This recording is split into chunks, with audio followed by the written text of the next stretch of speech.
नमस्कार मंडळी, पुढे तुमचं खूप खूप स्वागत आहे. आज मी तुम्हाला दाखवणार आहे कोकण स्पेशल फणसाच्या कुयुरीची भाजी. ही भाजी कोकणात अगदी आवर्जून केली जाते आणि ही भाजी इतकी सुंदर लागते ना की तुम्हाला असं वाटेल की आपण कोकणात आहोत म्हणून. आणि ह्याची काही चव वेगळीच असते आणि त्यासाठी तुम्ही ही रेसिपी नक्की फॉलो करा. तुम्हाला नक्की आवडेल आणि खायलाही मजा येईल. चला तर मग रेसिपीला सुरुवात करूया. फणसाची कुयरी घेतली आहे, ही आपण आता कापून घ्यायची आहे. त्यासाठी मी हाताला तेल लावून घेते, कारण की त्याचा चीक लागतो म्हणून. सुरीलाही आपण तेल लावून घ्यायचं.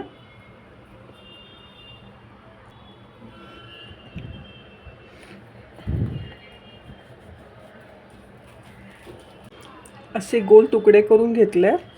आता हे आपण ह्याचे अजून बारीक तुकडे करून घ्यायचे. हा जो मागचा भाग आहे तो काढून टाकायचा.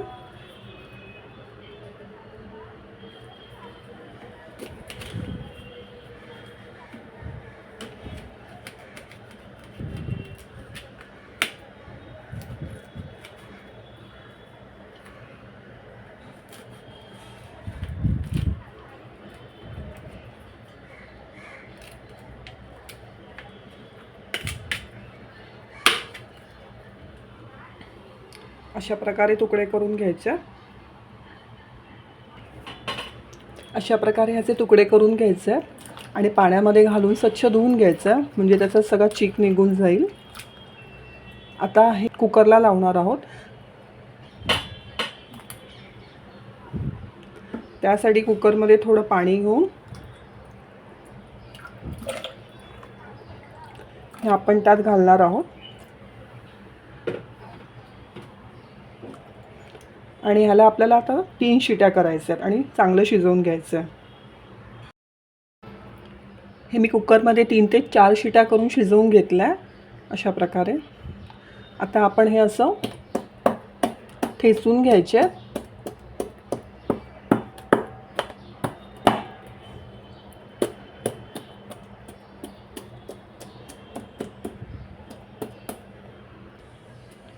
हे अशा प्रकारे मी सगळे ठेचून घेतले आहेत फणस.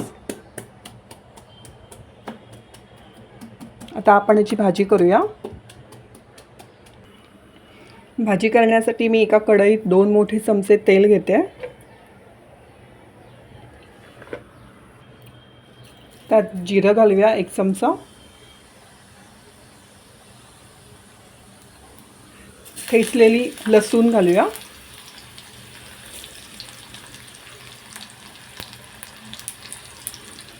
एक मोठा कांदा घातलाय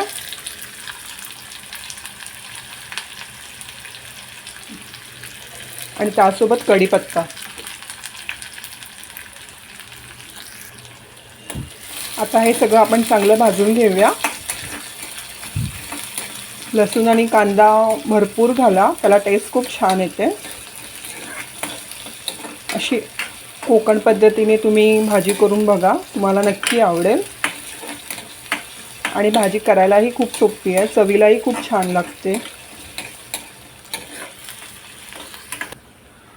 कांदा थोडा भाजून झालाय, तर यात मी 1 चमचा मालवणी मसाला घालते आणि 1 चमचा गोडा मसाला. हे सगळं मिक्स करून घेऊया.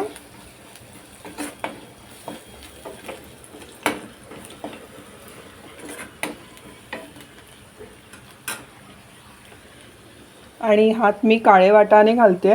हे मी रात्री भिजवून ठेवलेले आणि कुकरला 3 ते 4 शिट्या केल्या. फणसाच्या भाजीमध्ये काळ्या वाटाण्याची काही वेगळीच टेस्ट येते, म्हणून ह्या पद्धतीने करा. जर तुम्हाला काळे वाटाणे नको असतील तर तुम्ही स्किप केले तरी चालतील, पण कोकणी म्हटल्यावरती काळे वाटाणे आलेच, म्हणून तुम्ही हे अशा पद्धतीने खाऊन बघाल तर तुम्हाला आवडेल.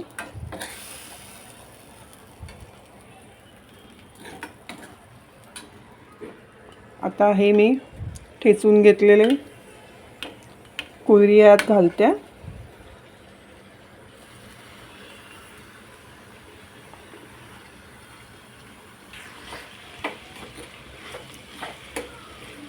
सगळं मिक्स करूया.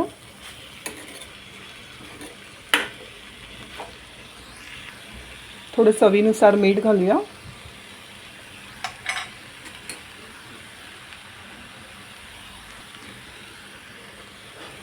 थोडं पाणी शिंपडते मी, थोडी भाजी सुकी वाटते म्हणून.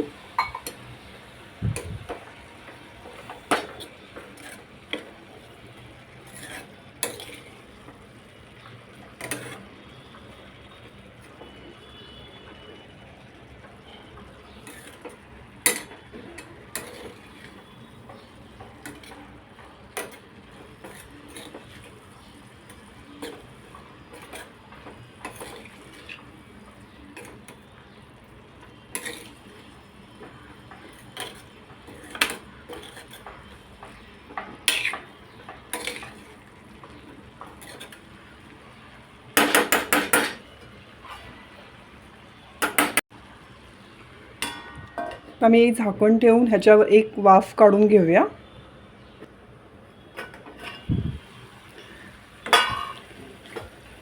पाच मिनिटासाठी मी भाजी शिजवत ठेवलेली, त्याला वाफही आली आहे.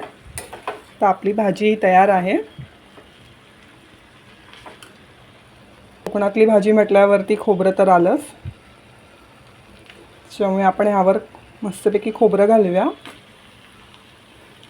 आणि थोडी कोथिंबीर.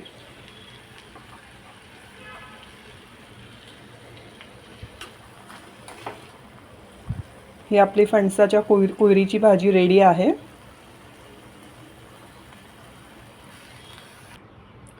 तर मंडळी, कोकण स्पेशल फणसाच्या कुयरीची भाजी रेडी आहे.